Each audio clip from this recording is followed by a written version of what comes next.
काल मार्केटमधून मेथी आणली होती, तर म्हटलं मेथीपासूनच काहीतरी टेस्टी आणि पौष्टिक असा नाश्ता बनवूया। तर यासाठी इथे मी बेसन आणि रवा घेतला आहे। अर्धा कप रवा घेतला, यामध्ये अर्धा कप बेसन घातलं, अर्धा कप तांदळाचं पीठ घातलं। यानंतर यामध्ये आलं, हिरवी मिरची घातली, बारीक चिरलेली मेथी आणि कोथिंबीर घातली, चवीप्रमाणे मीठ घातलं, अर्धा कप दही, अर्धा कप पाणी घालून सगळं छान मिक्स करून घेतलं। यानंतर झाकून हे बाजूला ठेवून दिलं 10 मिनटं।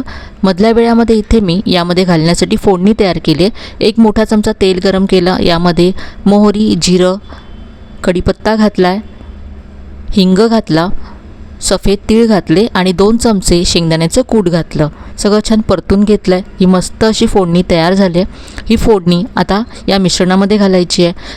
शेंगदाण्याचं कूट घातल्यामुळे चव खूप छान येते रेसिपीला। ही फोडणी आता यामध्ये मिक्स करायची आहे।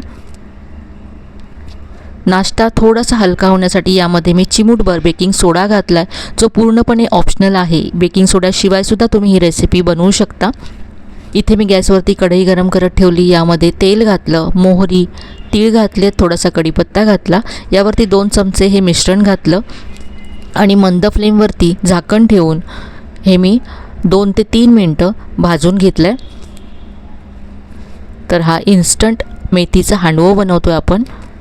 2 मिनटानंतर उलटून घेऊन थोडंसं तेल घातलं आणि झाकण ठेवून पुन्हा दुसऱ्या बाजूने सुद्धा 2 ते 3 मिनटं मी हे भाजून घेतलं आहे। दोन्ही बाजूने अगदी खरपूस असं भाजून घेतल्यानंतर मस्त असा आपला हा नाश्ता तयार झाला आहे। जितका छान दिसतोय तितकाच चवीला सुद्धा हा मस्त आहे। नक्की करून पहा। रेसिपी आवडली असेल तर लाईक, शेअर आणि सबस्क्राईब करायला विसरू नका।